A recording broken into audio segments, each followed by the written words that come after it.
Summer is upon us, the open road stretches out before us. How about a road trip? Maybe watch these horror movies first. I'm Tilly from What Culture Horror, and these are the best road trip horror movies. Riding the Bullet. Stephen King is the master of taking a normal everyday experience and turning it into pure nightmare fuel, which is exactly why this movie works. Based off the novella of the same name, it takes the simple concept of heading to see a loved one and it turns into a dark examination of all things surrounding death. Riding the Bullet follows Alan Parker, a young artist who learns that his mother has suffered a stroke and decides to hitchhike his way to her. However, along the way, he's picked up by a man harbouring a deadly secret. Being a hitchhiker must be terrifying, as you completely put your trust in strangers, and this movie takes that fear to another level. Parker ends up riding with a man named George Staub, whose gravestone he had just seen at a cemetery. If riding alongside a dead man wasn't enough, it becomes worse as you learn this chance encounter hasn't happened by mistake. The film's general focus on the theme of death makes this an incredibly macabre movie, and it is captured in the chilling atmosphere. The lighting is dark, the blue-coloured tones are bone-chilling, and the focus on cemeteries and graves make the whole flick uncomfortable and creepy. Want to stay safe online and save big? Get up to 76% off a 2-year NordVPN plan, plus 4 months free, and up to a $50 Amazon gift card.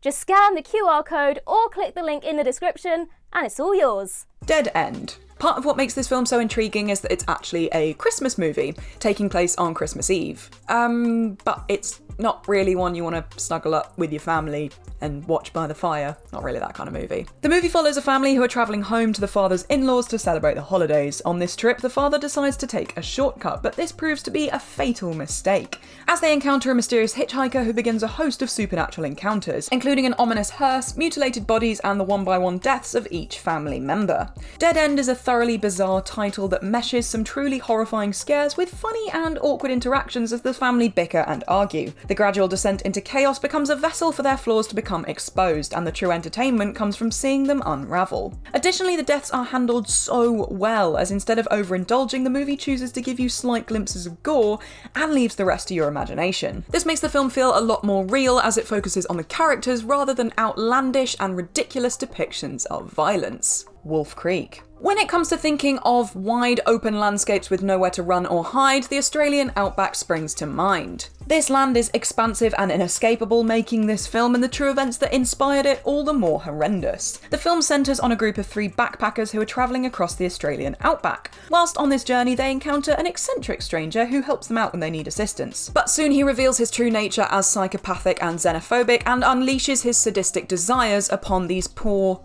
people. There was a lot of ambiguity prior to the movie's release, as it claimed to be based on a true story. However, the events themselves are inspired by 2 unconnected backpack killers named Ivan Milat and Bradley Murdoch. This real-life connection is brought to the forefront through the use of realistic and visceral violence. Wolf Creek presents you with an experience that feels true to life. The horror of the scenario comes from the fact you could easily see these events depicted on the news, and this gives the film a believable terror that will undoubtedly keep you away from the land down under. As if the spiders in the toilet weren't bad enough. The Devil's Rejects. Rob Zombie's movies are very hit or miss, with some people really liking his style, whereas others finding it overly pretentious and far too gory. Whatever side you fall on, it's impossible to say that he hasn't made an impact as a director. One of the most notorious creations of his are the Firefly family, a unit of serial killers who were introduced in Zombie's debut feature, House of a Thousand Corpses. This movie acts as a direct sequel to those events and sees 3 family members, Baby, Otis, and Captain Spaulding, otherwise known as the Devil's Rejects, go on a road trip to escape the vengeful arm of a Texan sheriff. An issue with the film is that it tries to get you on the side of these killers, empathising with them when things don't go their way. Of course, this is tough to do, as not only are they malicious murderers, but the loud and obnoxious antics of Baby, played by Sherry Moon Zombie, makes them rather grating to watch. However, the film is a ton of fun thanks to its simplicity. Rather than throwing a lot of plot your way, you simply watch as these evil figures travel across the country and interact with victims.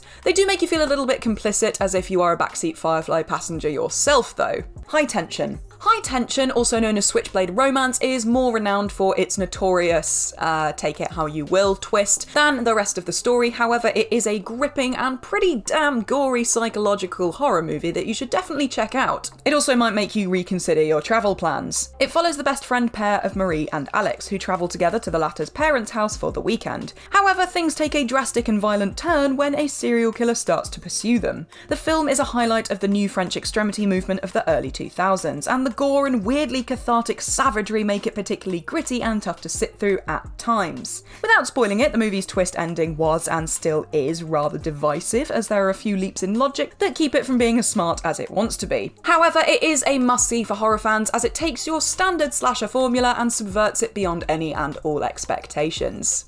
Road games. This isn't funny games on wheels. We are returning to the Australian outback, but instead of being victim to a killer, we are out to get one. Road Games is a tense horror thriller that follows Pat Quaid, an American truck driver who travels across Australia. While on a routine trip, he encounters a man in a van, always dodgy, who believes he's butchering women and dumping their bodies along the desolate highway. With the help of a hitchhiker played by the ever-charming and brilliant Jamie Lee Curtis, he sets out to catch the killer red-handed. There is a distinct feeling of vigilantism which makes the film compelling, as you get sucked in by Stacey Keach in the leading role. He is so desperate and determined to catch this killer, and you are equally chomping at the bit to see the mystery unfold. This is further accented by Curtis's Pamela, who is just as wise and tough in her pursuits. Part of what makes this an above-average suspense horror is that it revolves around the pursuit of a villain. It's rare to see a serial killer horror that focuses on the quest for justice, rather than the exploits of a killer. This gives Road Games a Hitchcockian vibe, making it feel a little bit like Rear Window on wheels. Duel. Everyone has that fear that an innocent chance encounter could turn ugly, and that's especially true on the road. When you're behind the wheel of a car, you put a lot of trust into other drivers, as any one of them could start ramming into you and your life would be over. It's a lot less fun than when you're playing Mario Kart and you're bashing all your mates to try and win. This is a fear that this movie sought to exploit, and it did so expertly. Duel tells a straightforward story that focuses on David Mann, a salesman driving on a business trip. On this long drive, he happens upon a dirty-looking truck which he overtakes. In response, the unseen truck driver, understandably, sensibly, normally, goes after Mann and stalks and terrorizes him with the intent on ending his life. Just let it go. Let it go, man. This movie was the feature-length directorial debut of someone called Steven Spielberg, so it holds quite a large place in cinema's history. His artistic hand helped to make the movie's pacing astounding, as it forces you to constantly look for any opportunity to catch a breath, as this unidentified antagonist relentlessly goes after the lead. It's an intense thrill ride that plays on your roadside paranoia and makes you wonder how safe you truly are on the road. Southbound. What is better than one solid road trip story? 5 solid road trip horror stories, of course. Anthology horror movies have always held a soft spot in the hearts of viewers. They give directors a massive chance to dip their toes in different narratives and styles, which makes them incredibly varied and worthwhile experiences. Southbound is a great example of this, as the 5 interlocking segments all play to the idea of dark secrets across a long-stretched desert highway. As is often the case with anthology series, the movie tells 5 distinct but interconnected stories. Each one spins the tale of guilty people eventually suffering karmic justice. As a collection of terrifying floating figures watch on. The stories range from demonically infested towns to realistic home invasions, but the core theme of secrecy and regret remains constant. Southbound approaches the narrative in a way different from many horror anthologies. Each of the segments interact, making the stories feel like they're playing out at the same time. This gives the film a sense of cohesiveness that makes the highway itself seem like a demonic presence that ensnares people to confront their deepest secrets. It all concludes in a stylish and satisfying end, with everything that you've just seen thus being put into perspective and delivering one hell of a payoff.